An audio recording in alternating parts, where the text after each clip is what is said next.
जहने किशोरी मोरी तेहने किशोर है। जहने किशोरी मोरी तेहने किशोर है। विधि ना लगावल जोरी केहन बेजोर है। विधि ना लगावल जोरी।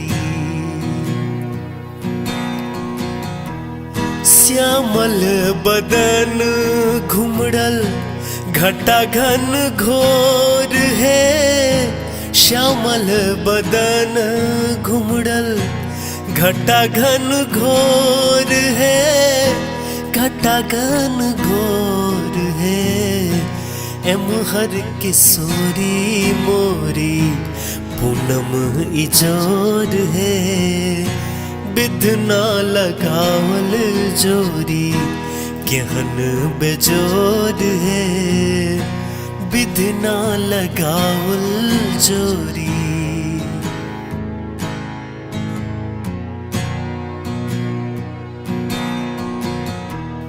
जिनका लेल जोगी मुनि केलन जोग है।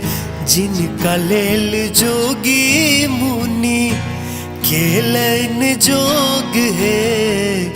से मोरा पाहुन रामचित चोर है।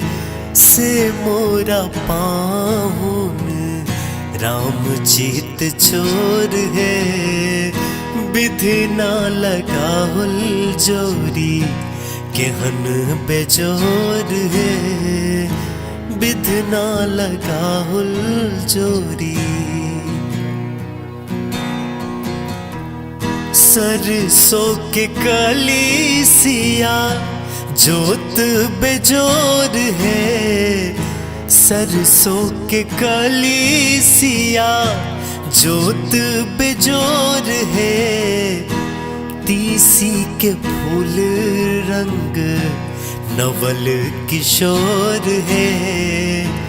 तीसी के फूल रंग नवल किशोर है।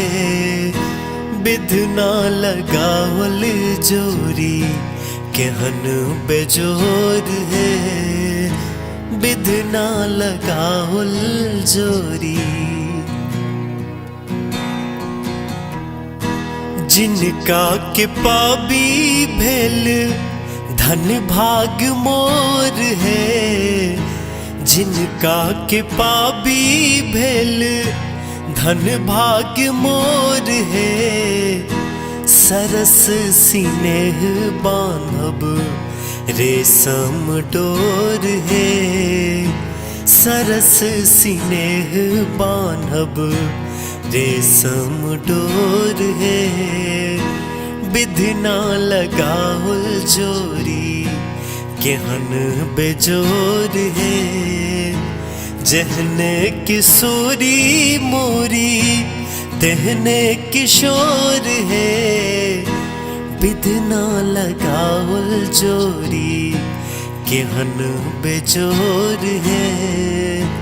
विधि ना लगावल जोरी केहन बेजोर है। विधि ना लगावल जोरी केहन बेजोर है।